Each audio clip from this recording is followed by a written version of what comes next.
Flash! In a dramatic mass breakout, several former government officials have escaped from justice. Tunneling free in the pre-dawn darkness, the dangerous crew raced into the woods, where they split up, hoping to avoid the sweeping spotlights, armed search parties, and howling bloodhounds. As the law followed in hot pursuit, several clashes broke out between officers and the bad men. Perjurer and leaker James Comey sprayed the night with machine gun fire as he climbed atop an old gas storage facility trying to escape the federales. "You'll never take me alive, you lousy G-men," Comey shouted. "I know how dirty the FBI is, and I'll never turn myself into them as long as I can go out with a bang." Then, with an insane scream of "Top of the world, Ma," Comey fired into the storage tanks and disappeared in a gigantic ball of fire. Another renowned perjurer, James Clapper, slogged desperately through a muddy stream, trying to throw the bloodhounds off his terrible scent. The snarling fugitive traded gunfire with officers before losing them, but later turned up wounded and bleeding on the steps of a nearby cathedral, where he cried out for forgiveness before tumbling down the stairs to the sidewalk where he lay still. "Who was he?" asked a passerby of a nearby policeman. "He used to be a big shot," the copper replied. Escaped communist John Brennan managed to evade the law using the skills he learned in the CIA. Brennan made his way to the 6th Avenue studios of CNN, where he'd once strutted around like he owned the world. Now he found the place apparently deserted and was left to pound pitiably on the locked doors, shouting, "Open up, you dirty rats. Don't you remember me? I was your pal." There was no answer, though several anchormen were seen peering through the darkened windows, pretending they weren't at home. Still at large are Andrew McCabe, Hillary Clinton, and the mysterious gang leader known only as the Big O. Updates as they come in. Trigger warning, I'm Andrew Klavan, and this is The Andrew Klavan Show. I feel hunky-dunky, life is tickety-boo. Birds are winging, also singing hunky-dunky-doo. Ship-shaped, tipsy-topsy, the world is zippity-zing. It's a wonderful day, hurrah, hooray! It makes me want to sing. Oh, hurrah, hooray! Oh, hooray, hurrah! Yeah, Chicago has a reputation for being a corrupt Democrat town run by a corrupt Democrat machine, but there's a reason for that. Chicago is a corrupt Democrat town run by a corrupt Democrat machine. We saw an example of that yesterday in the Jussie Smollett case, when a police force with a tainted reputation was overridden by a prosecutor clearly acting under the influence of power. If you're looking for heroes, you can pretty much forget it. This is Chi-Town, and a city full of Democrats. It's a sure bet everyone's to blame. That's the culture that took over this country for the 8 years of the Obama presidency, and that's the culture the media is still in love with. It's not a question of Al Capone. Where Democrats achieve one-party rule in the government or the press, it's all Capone.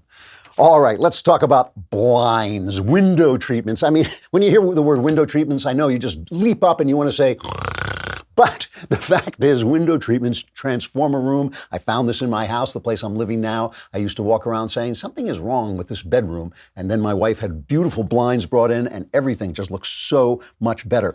Blinds.com makes it really easy for you to transform your whole living space. If you're not sure what you want or even where to start, Blinds.com will get you a free online design consultation. And they'll even send you free samples to make sure everything looks as good in person as it does online, and every order gets free shipping. Blinds.com will remake your blinds for free. If you make a mistake, they will fix it. And for a limited time, you can get up to 20% off everything at Blinds.com when you use the promo code Klavan. That's Blinds.com, promo code Klavan for up to 20% off everything. Faux wood blinds, cellular shades, roller shades, and more. Blinds.com, promo code Klavan. Rules and restrictions do apply. Like, for instance, you have to know how to spell Klavan. It's Klavan.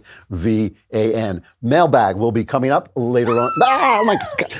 Will be coming up later on in the show. Great questions today, so you want to stay tuned for You can tell that's how excited she is by the mailbag coming up. So Jussie Smollett, with a single leap, Jussie Smollett is free. His records have been sealed by a judge. The computer records have been wiped clean. He'll forfeit his, I guess it was 10 grand in bail, and he will either do or has done a couple of hours of community service at Jesse Jackson's Rainbow Push, which may be community disservice. Just so we're clear, right up front, this is corruption per se, right? Per se means in and of itself. This is corruption. Not because I know for a fact that Jussie Smollett is guilty. Obviously, you all remember he claimed two MAGA-crazed individuals attacked him on the street. The police did a lot of investigation and decided it was two of his pals he paid off to pretend there had been an attack on him, thus insulting every one of the 64 million people who voted for Donald Trump or might continue to like him.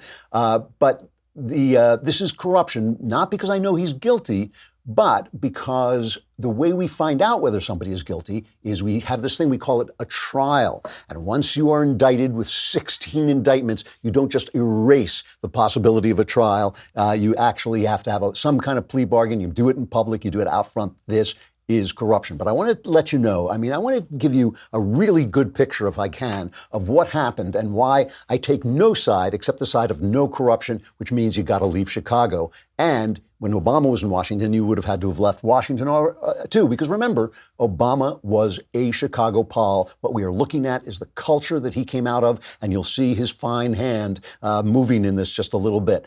And just so we're clear, I didn't really think Jussie Smollett should go to jail. I thought this was, a bad crime in the sense that he took up police time. I think there were 18 murders in Chicago while the police were investigating this. I thought he deserved to be slapped around and humiliated and tried and maybe fined and maybe forced to do a lot of community service. But, I wasn't looking for, vindictiveness or vengeance. I was looking for justice. Anyway, you can just see this Jussie Smollett cut. He came out, he was just so full of remorse and apologized to everybody. This is the cut for. I've been truthful and consistent on every single level since day one. I would not be my mother's son if I was capable of one drop of what I've been accused of. This has been an incredibly difficult time, honestly one of the worst of my entire life. But I'm a man of faith, and I'm a man that has knowledge of my history, and I would not bring my family, our lives, or the movement through a fire like this. I just wouldn't. So I want to thank my legal counsel from the bottom of my heart. And I would also like to thank the state of Illinois for attempting to do what's right. Now, I'd like nothing more than to just get back to work and move on with my life. But make no mistakes, I will always continue to fight for the justice, equality, and betterment of marginalized people everywhere. So again, thank you for all the support. Thank you for faith, and thank you to God. Bless y'all. Thank you very much. I love the way with actors, it's all about him. So obviously I was joking when I said he was remorseful. He's sticking to it. He's sticking to his story. He's going back to work. He tweeted out, "See you all Wednesday." That's when his show Empire, I guess, is on. The Empire writers are tweeting out and attacking the police and saying that it was all false stuff, which it pretty obviously was not. This was not some kind of vendetta by the police. Rahm Emanuel, former Obama chief of staff, I guess, former Obama guy, was now mayor of Chicago, and he just struck back. This is the state attorney, Kim Foxx, her name is. She dropped the charge. She had. Well, I'll get back into the weeds about this in a minute because it's really worth hearing. It's a really interesting story. But Rahm Emanuel was well and truly ticked off about this. To then use those very laws and the principles and values behind the Matthew Shepard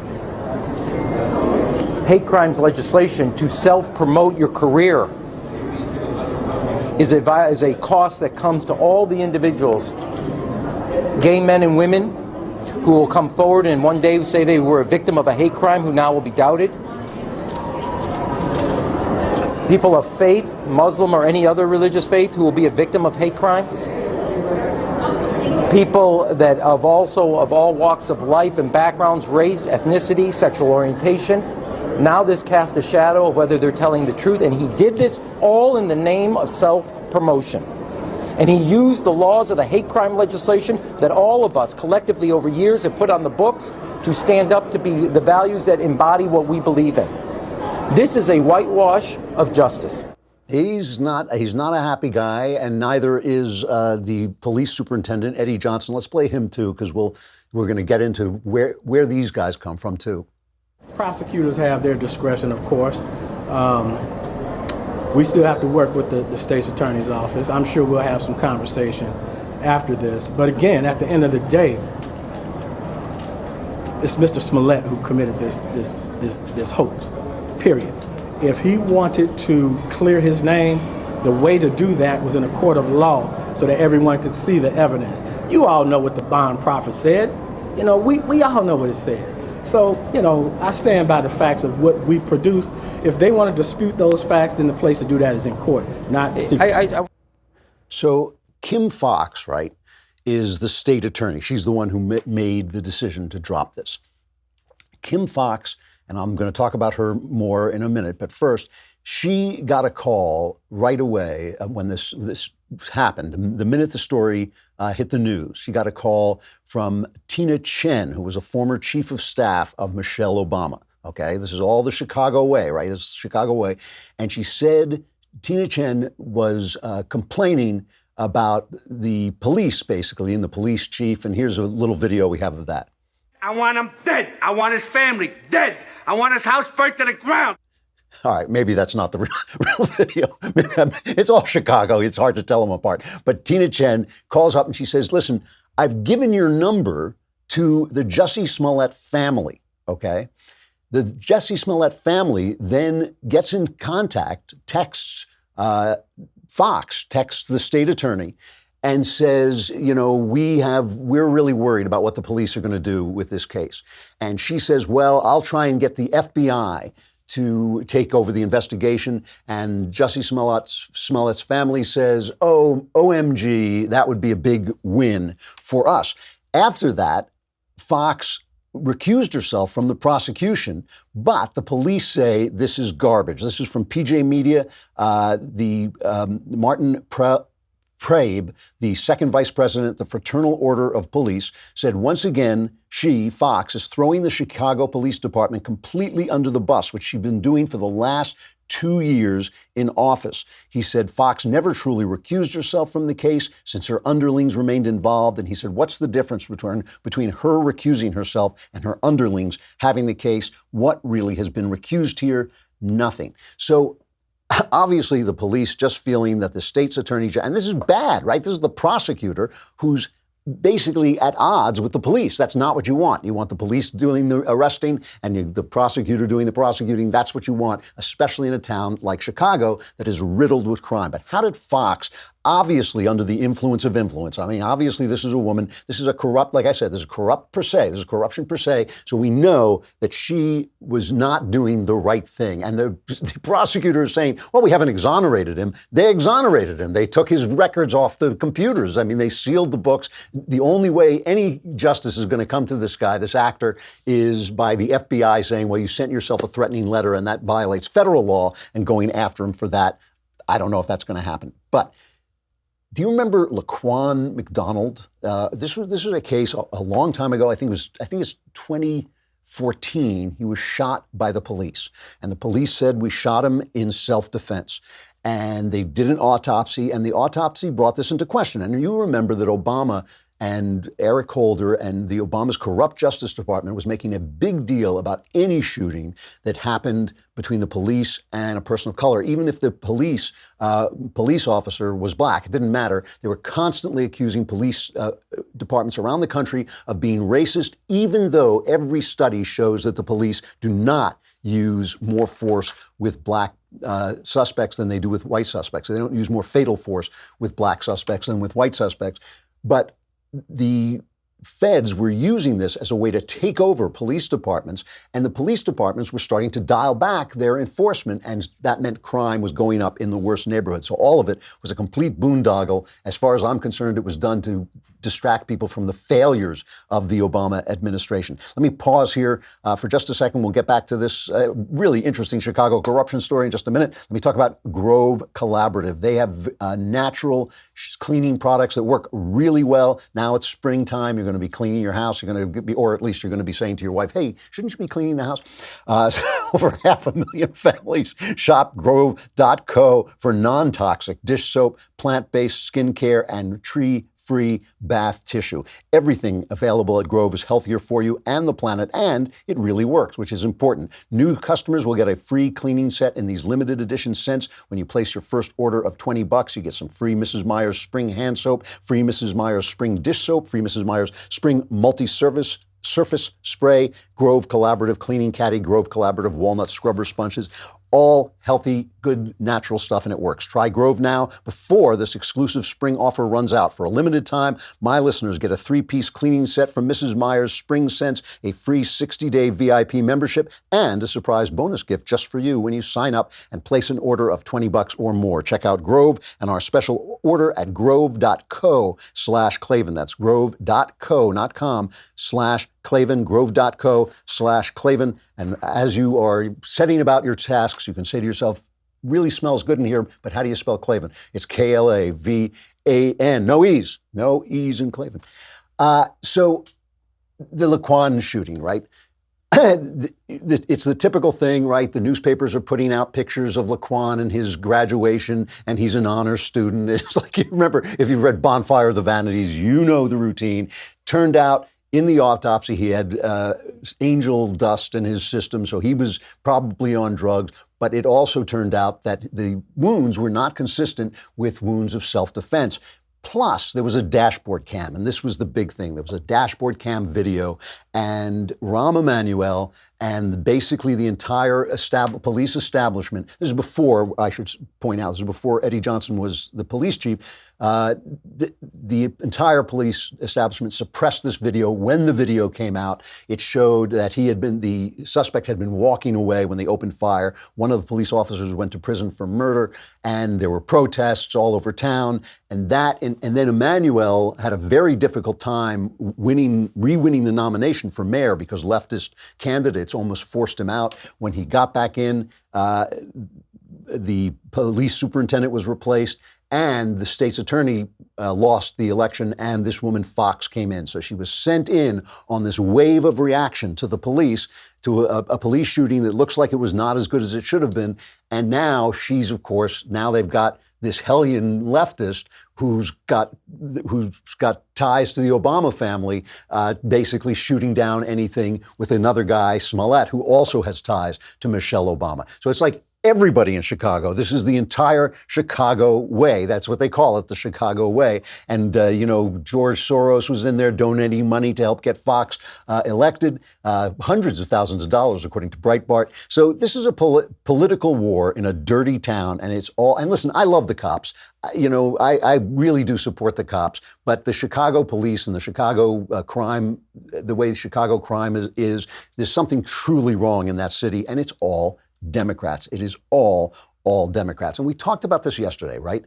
This is the way a Democrat city is run. You can't say, oh, the police are the good guys, like I want to say. You can't say necessarily the police are the good guys and the state attorney the bad guys. It's all a question of influence. It's all a question of power centers. It's all a question of which part of the Democratic Party is fighting with which part. And that was the Obama White House, the IRS that silenced conservative voices during the re-election campaign, the State Department that went around lying about Benghazi and that was headed by Hillary Clinton with her classified information on her cell phone, basically where anyone could get their hands on it, the Justice Department that did this whole Russian collusion thing against Donald Trump, spying on an opposition candidate during an election year.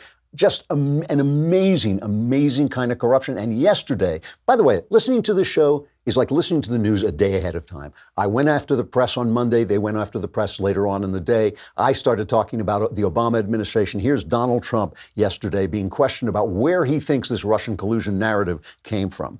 They and others created a fraud in our country with this ridiculous witch hunt, where it was proven very strongly, no collusion, no obstruction, no nothing.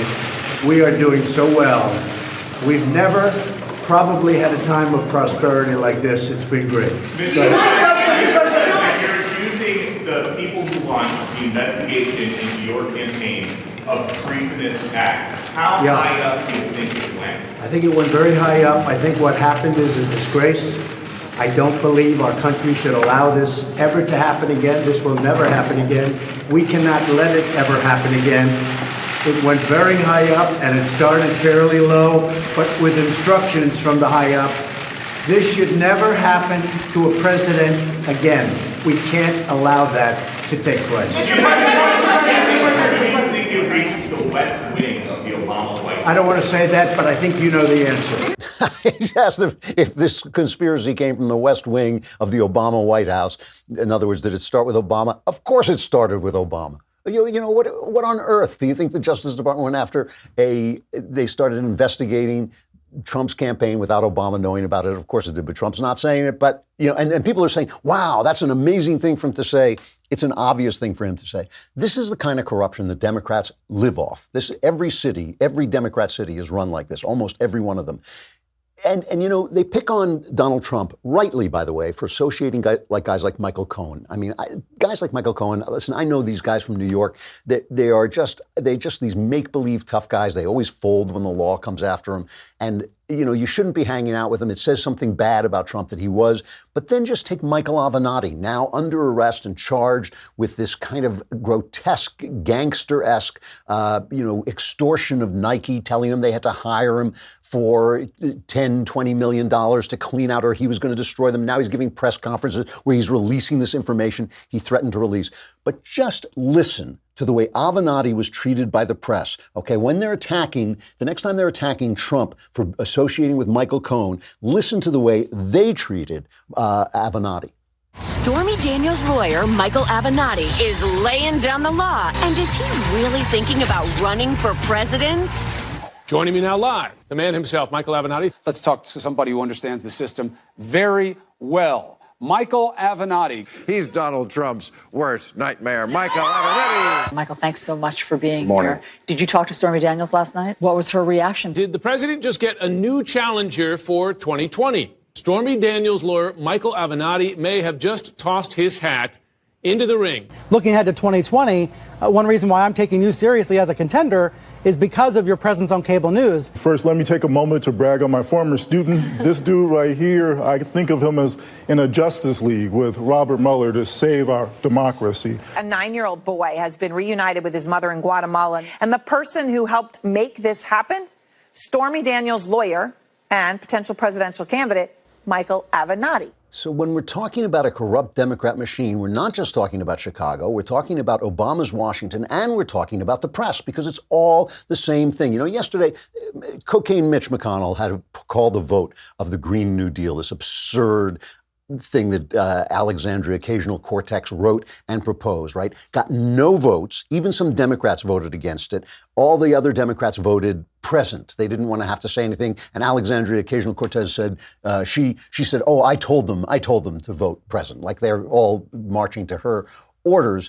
Mike Lee, Senator Mike Lee, God love the guy. He got up and gave a speech that was as hilarious as anything I've seen in the Senate. I wish I could play the whole thing. Go online and watch it. But this is just a minute of this speech where he addressed the Green New Deal with, as he says, the seriousness it deserves. I rise today to consider the Green New Deal with the seriousness it deserves. This is, of course, a picture of former President Ronald Reagan naturally firing a machine gun while riding on the back of a dinosaur. You'll notice a couple of important features here. First of all, the rocket launcher strapped to President Reagan's back, and then the stirring, unmistakable patriotism of the Velociraptor holding up a tattered American flag, a symbol of all it means to be an American. Now, critics might quibble with this depiction of the climactic battle of the Cold War, because while awesome, in real life there was no climactic battle. There was no battle with or without velociraptors. The Cold War, as we all know, was won without firing a shot. But that quibble actually serves our purposes here today, Mr. President, because this image has as much to do with overcoming communism in the 20th century as the Green New Deal has to do with overcoming climate change in the 21st. So he's kidding, but Alexandria Ocasio-Cortez is not kidding. She just felt that it was appalling that her virtue signaling by putting forward this absurd legislation should be mocked. Her virtue signaling should be interrupted by a vote where nobody voted for this thing. But listen carefully to her response. This is not an elitist issue. This is a quality of life issue. You want to tell people that their concern and their desire for clean air and clean water is elitist? Tell that to the kids in the South Bronx, which are suffering from the highest rates of childhood asthma in the country. Tell that to the families in Flint, whose kids have their blood is ascending in lead levels. Their brains are damaged for the rest of their lives. Call them elitist. You're telling them that those kids are trying to get on a plane to Davos? People are dying. They are dying. Flint, Michigan, Republicans in the state of Michigan tried to save that town, Flint, Michigan. This is where you'll remember the water was filled with lead and it was poisoned because they were taking it out of a polluted river. Kevin Williamson, writing in NRO, said a word that is curiously scarce in coverage of the disaster in Flint, Michigan, Democrat. Flint, like Big Brother Detroit down the way, has a long history of political dominance by the Democratic Party. Its current mayor is a Democrat. So was her predecessor. The mayor before him, Don Williamson, was a career criminal and a Democrat who resigned under threat of recall. His immediate predecessor, Democrat James Rutherford, is a longtime politico and was elected to finish out the term of Woodrow Stanley, who was recalled because of the financial state in which he left the city. Stanley was in effect replaced by Democrat Darnell Early. On and on. It was all a Democrat disaster. And guess who kept the Flint water emergency secret? The Obama EPA. They knew about it for 6 months. They didn't release it, so people were being poisoned that whole time. It was all the Democrats. The whole thing was the Democrats. And now, Stephen Law has a piece. He's a head of a GOP PAC, and he has a piece in the Wall Street Journal saying the Democrats now are so certain they'll win the White House in 2020 that they aren't only measuring the drapes, they're contemplating an extreme makeover of government that would advance and lock in an ambitious progressive legacy. They proposed H.R. 1. They passed H.R. 1, which would make it almost impossible to stop fraudulent voting, almost impossible to criticize government people. I mean, it was really just trying to bring back the Citizens United, to get rid of the Citizens United case. They want to stack the Supreme Court. They want to get rid of the Electoral College. They want America to be Chicago. They don't want Al Capone. They want all Capone. And they're really going to work at it if they win the majority in 2020. Coming up tomorrow at 7 p.m. Eastern Time, 4 p.m. Pacific Time. Tune in to our next episode of Daily Wire Backstage. The God King of the Daily Wire, Jeremy Boring, Ben Shapiro, Michael Knowles, and me. We will all be talking about politics, culture, and the answers to fix your life for the better, guaranteed. Ha ha ha. Daily Wire subscribers get to ask the questions. Make sure to go to dailywire.com and subscribe today. We got the mailbag coming up in just a second. Just a second. Stop screaming at me. My nerves can't stand. Whatever I was going to say, pretend I said it, and then come over to dailywire.com.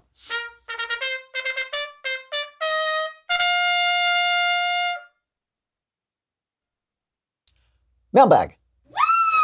Yeah! Now I'm ready for it. All right.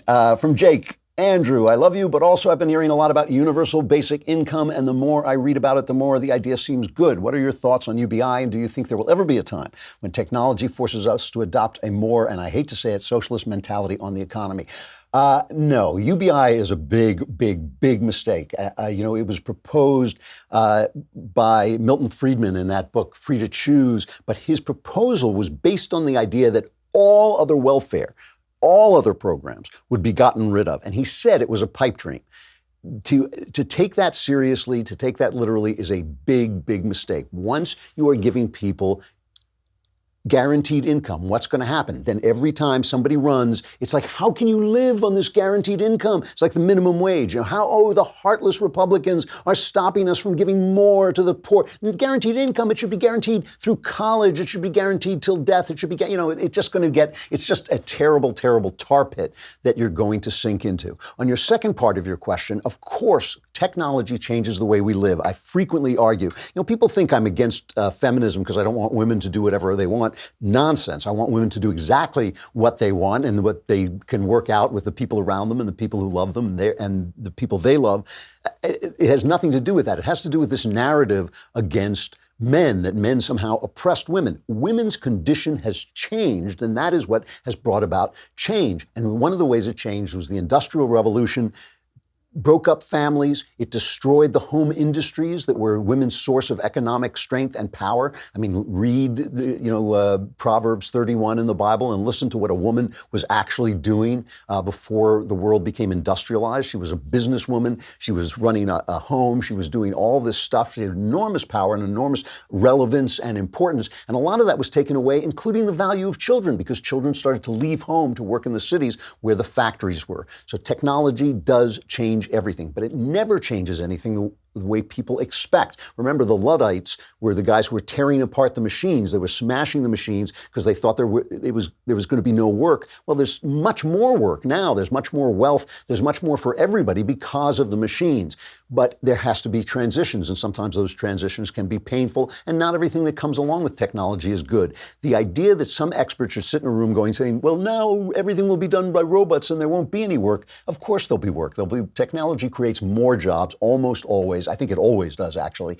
And so just telling people that they don't have to work is stripping their lives of meaning. They're not going to all go off like Ocasio-Cortez says and whatever she said we were going to do. They're all going to invent rockets or something like that. They're going to be on opiates. They're going to be depressed. Study after study shows that men never recover from losing their jobs. It's a bad, bad idea. It is not the way to deal with transition. The way to deal with transition is through training, flexibility, all kinds of trade colleges and things like that. So it's just a bad idea. From Margot, dear Supreme Master of all the multiverses, I've heard you say several times on your show that sex is one of the great consolations of life, especially when discussing the matter of homosexuality. However, for Christians, shouldn't God be the true consolation for us? And if so, then what's wrong with those who are same-sex attracted remaining abstinent? Wouldn't God give them ample grace for their sacrifice and living out the virtue of chastity? Life without sex can be joyful, or is sex necessary for happiness?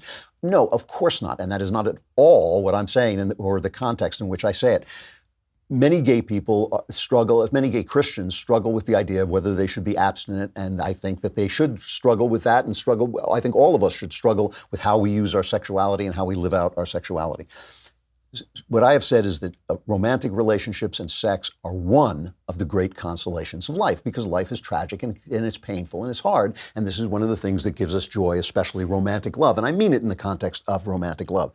What I mean by that, what's important about that, is I don't think you or I should have the power to decide what God says is necessary in another person's life, what sacrifice is necessary in another person's life. The idea of what I have to sacrifice, what things I have to do, is so all-consuming that the idea that I should be sitting down and saying, oh, no, you can get a divorce even though Jesus said you shouldn't, but if you're gay, you can't come to church anymore. I do not think that that is properly thought out Christianity.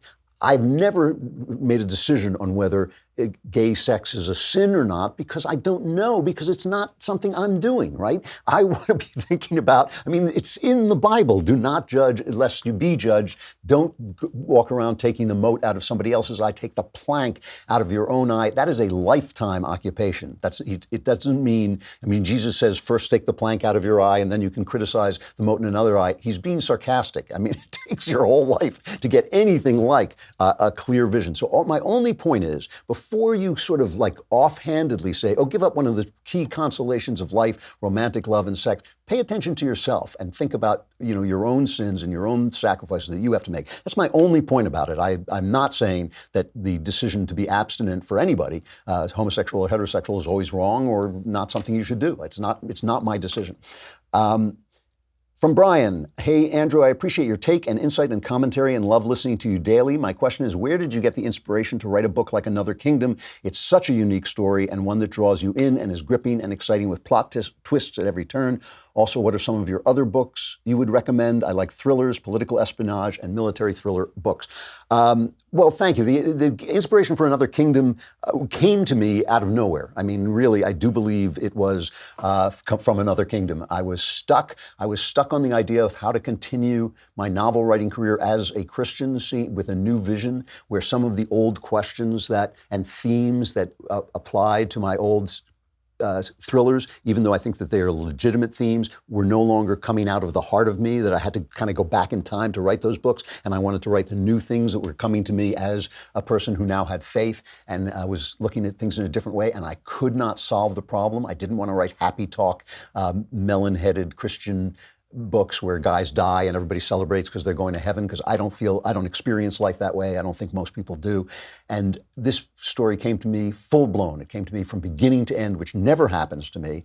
I couldn't believe it had happened. And I went to write down the outline. I thought I'd just write down a few sentences and wrote the entire outline very, very quickly. I've been really happy with it. I think it's one of the best things I ever wrote. And that's where it came from. From other books, if you like thrillers, I don't really write political espionage and military thrillers, but I've written politically tinged books. True Crime is one. Identity Man. Identity Man, it may not be the best book I ever wrote, but I think it is one of the most perfect books I ever wrote. It's a book that really works. And of course, Werewolf Cop. Ignore the title and read it. It's very good. From Sarah. Hi, Andrew. My sister is a poster leftist. I just got married a few months ago, and as soon as I got engaged, my sister went on and on about how the entire concept of marriage is barbaric. She wasn't coming, which deeply hurt me. I was engaged for a year. She made my life much more stressful. 2 days before the wedding, she decided to come, but when she was there, she was rude to me and tried to be the center of attention by telling all my other guests about how awful I am. I've tried to forgive her. She has made it clear that she's not sorry, and she thinks that her behavior was justified. My question is it possible and necessary to forgive someone who's not sorry? And is it useful to forgive them when you know they're going to continue treating you that way? We've talked about this before, but do not confuse forgiving somebody, letting go of your grievances, with having them in your life. Your sister is not just a leftist. Her leftism is part of a disturbance she has in her head, part of which is focused on you. There's absolutely no reason to have this woman continually come, even though she's your sister, continually coming into your life to run you down, to talk to your friends, to make your life stressful. You can let it go and not harbor anger against her, and if you can, I think you should. I think that will make your life happier. But she doesn't get a free pass to come into your life. You have to set boundaries and say, no, if you're going to come in my life and run me down and make me unhappy and take the joy out of my wedding and take the joy out of my marriage, you don't get to be in my life. I forgive you. God bless you. I hope things go well. But no, you can't do that. There's a difference between being forgiving towards someone and allowing someone to abuse you.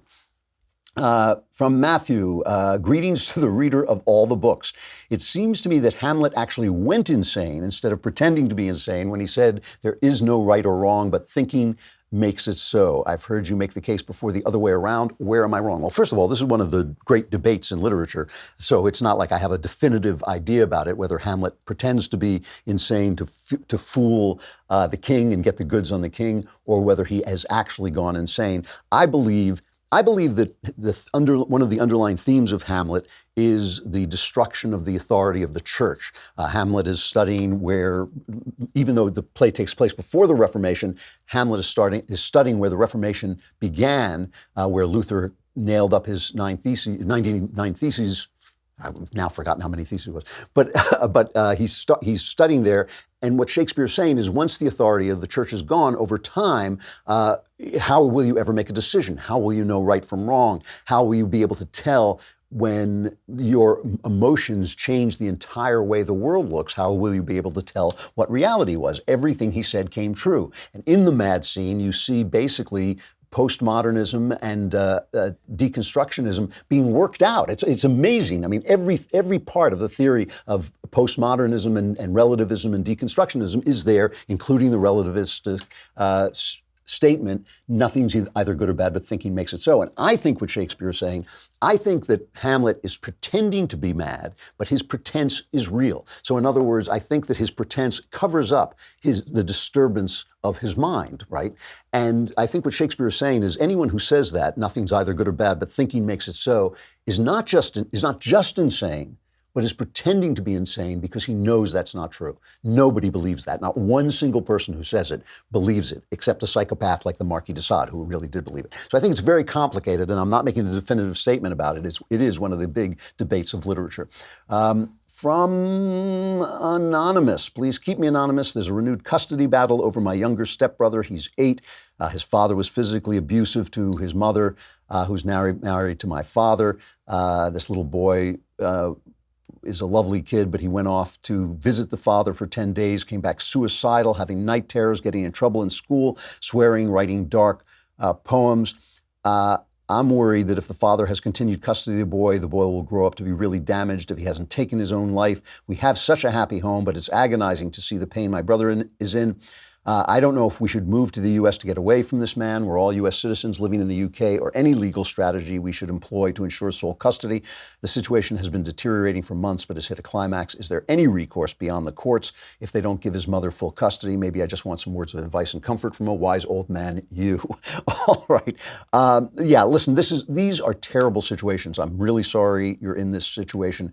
The best thing you can do is get a lawyer and fight this out. And if the lawyer recommends, get a good lawyer who knows about this. If the lawyer recommends you leave the country, leave the country. You have to protect yourself as well. You have to make sure that your life is not ruined by this. But obviously, if everything you're saying is true, and I believe you, then this child needs to be protected from this psychopath. The courts may well do that. The courts may well be able to do that, but you need to get legal advice. Nothing I can tell you, I'm not a lawyer, nothing I can tell you is going to trump the legal advice that you would get from a good lawyer who really knows about this stuff. But you got to do it. You got to fight the case because the kid needs defending and really is in a terrible, terrible situation. This really does sound, that from your description of the way he came back after this 10-day trip, it really does sound like he's being abused and needs help. So anything you can do to help him, but I think you got to get legal power in there to do it. I know a lot of people have been through this, and the only way you can do it is through the law, because you don't want to live on the run, obviously. From Jeremy to Mr. Klavan, I recently read an article from artofmanliness.com about etiquette for young men, encouraging the development of little habits to help one step out of themselves and think about other people in social interaction. Do you have any suggested habits to help develop this attitude? I'm a big believer in manners, a big believer in chivalry, in treating ladies like ladies. I think it is incredibly helpful to take that extra time that it takes to open the door for your wife or girlfriend as she gets in the car, to stand up when she comes into a room, especially in a restaurant or something like this. I just think all that stuff is really important because how can you put this? Everybody always says, oh, this is a way of men treating women like they're lesser creatures. Completely untrue, completely untrue. It is a way of declaring peace between the sexes and respect of the more powerful sex for what is often called the weaker sex, because it is, and I think it is a way of saying, I am here. If you believe, as I do, that men in the home should have a leadership role, that leadership is in service. It's service leadership, not tyrannical leadership. It's all kinds of things that, you should do. Just take the little extra time. I'm working really hard over Lent on keeping my mouth clean. I try not to curse. I always try not to curse in front of my wife, but I think I was slipping lately, and I'm trying to work on that. I think these rituals are incredibly important, and the rituals of good manners for everybody, men and women, are incredibly important. It's, people ask me, because I've had this, from my end anyway, this blissful marriage. They always say, what's the secret? And one of the things I always say is be nice to each other. Remember to say thank you for the things people do for you. Remember to be appreciative of the things that you don't see them do, the way that your life goes because of things that people do behind the scenes. Don't forget those pleases and thank yous. They mean an awful, awful lot. From Assad, hi, Andrew. I was listening to your podcast yesterday, and I have a question regarding your opinion on Islam. I agree, and in fact have seen myself the intense anti-Semitism that exists within the Muslim community, both in the U.S. and in the Middle East. My understanding, though, was that this anti-Semitism was deeply rooted within the culture of the Middle East and really had nothing to do with Islam itself. I'm wondering if you believe that Islam and Judaism are truly incompatible. So this is referring to the rabbi we had on yesterday, I guess it is. Or is it possible for Jews and Muslims to coexist and even thrive alongside each other? Having read the Quran and having knowledge of some jurisprudence within Islam, I haven't seen anything that tells me to hate Jews. So I was surprised when your guest rabbi made that statement. It's just, thanks for answering my question. I love the way you open each segment. I've read the Quran, and there are texts in the Quran that seem anti-Jewish, and texts in the Quran that seem to accept Judaism as a fellow brother of the book. And so my belief with sacred texts is sacred texts, you can believe in a sacred text, but still believe that it has to be translated by the human heart. God lives in the human heart. He speaks in the human heart as well as in sacred texts. And I think that the human heart is a good way of making sure that stuff that was supposed to be taken in its time or supposed to be taken in a different context gets translated into the context we're in now, which is my short way of saying is I don't believe Islam is doomed to be the worst form of Islam we see now. I think it needs to be reformed. Catholicism needed to be reformed to move into the modern world. Some forms of Protestantism needed to be reformed to move into the modern world.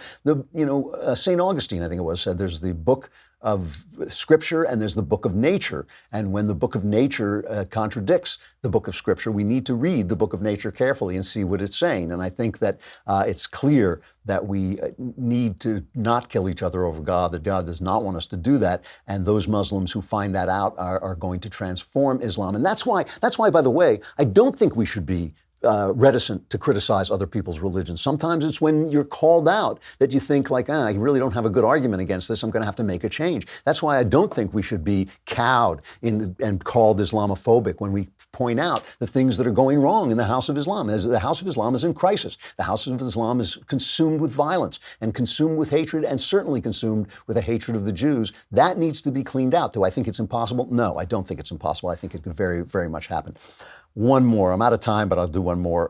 From Jacob, dear Klavan the Wise, I am dating a woman who struggles with anxiety between coping strategies and daily medication.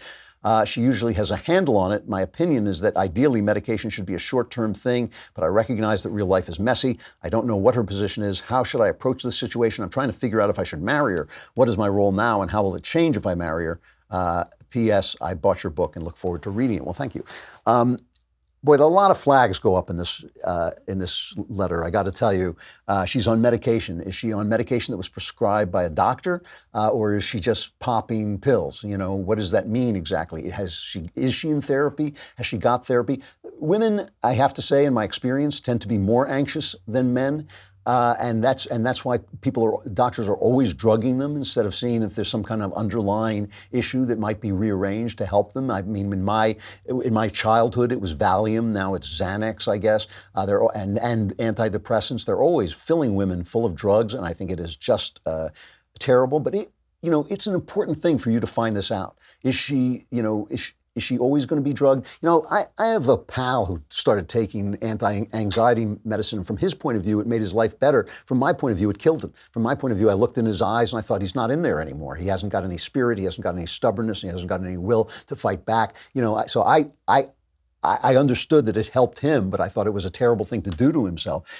You got to know this, because when you're married to somebody who's very anxious, when you want to take the risks that you might want to take just to live a full life, or the risks you want to take in business, or the travel you might have to go on in business, she may be saying, oh, don't go away, I'm afraid.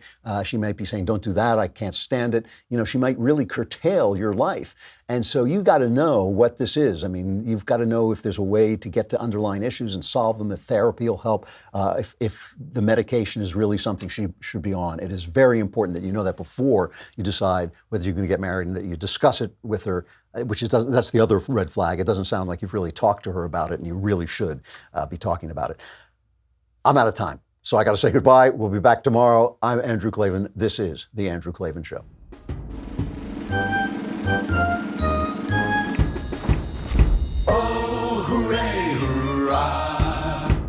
The Andrew Klavan Show is produced by Robert Sterling. Executive producer, Jeremy Boring. Senior producer, Jonathan Hay. Our supervising producer is Mathis Glover, and our technical producer is Austin Stevens. Edited by Adam Sayevitz. Audio is mixed by Mike Cormina. Hair and makeup is by Jesua Alvera. And our animations are by Cynthia Angulo. Production assistant, Nick Sheehan. The Andrew Klavan Show is a Daily Wire production. Copyright Daily Wire 2019.